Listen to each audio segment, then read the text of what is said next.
So far, there's 3 women in my female action Hall of Fame: Furiosa, Lara Croft, and Letty.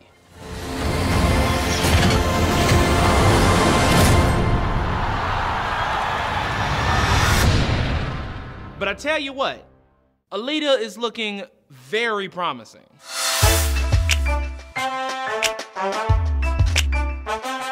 It's a harsh world down here. You gotta be willing to do what it takes. Alita, run!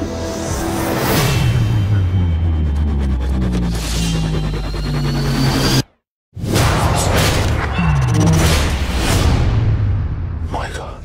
Taking the #1 spot in its debut weekend is James Cameron's Alita: Battle Angel, bringing in an estimated $27.8 million. Over the course of the long weekend, analysts expect that number to jump to $40 million. And while $40 million in 5 days is almost always acceptable, it's not quite enough to pay for the James Cameron experience. Alita: Battle Angel cost a massive $170 million to produce, and for a film that doesn't involve any comic book characters, that's a fairly ambitious budget. But then again, James Cameron is the one with $2 billion films, not me. As with many big-budget action flicks, most of the heavy lifting for Alita: Battle Angel is going to take place at the foreign box office. As of right now, the sci-fi epic has made $94 million overseas since its debut in early February. Another promising sign of profit for this very expensive movie is the audience reception. Movie critics have been fairly split on the quality of the film. The tomato meter rests just below the certified fresh threshold at 59%. But for audiences across the country, the rating is much higher, which could, and that's a big could, help Alita outlast the box office competition in subsequent weeks.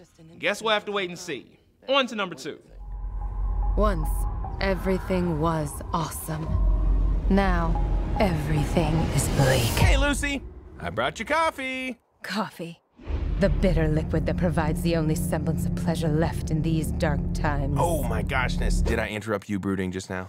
Falling to #2 this week is The Lego Movie 2, bringing in an estimated $21 million in its sophomore weekend. That brings the domestic total for this family film to a little over $60 million. The special has arisen. I know what you're thinking. He is the least qualified person to lead us. And you are right. That 2-weekend total is well behind the box office haul for the original Lego Movie, and even Will Arnett's Lego Batman spinoff.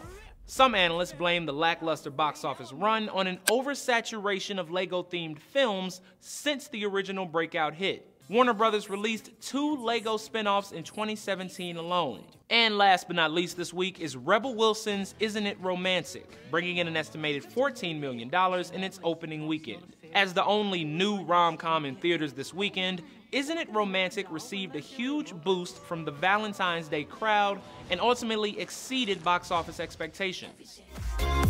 Step 1. That stuff is for babies. Babies with hangovers. Are we good? Payment accepted. Let's go. Even though it couldn't quite keep up with Wilson's How to Be Single from 2016, Isn't It Romantic did land in that general box office range, which is better than many analysts expected. As for next week, Game of Thrones Kids Bop. Well, look who it is!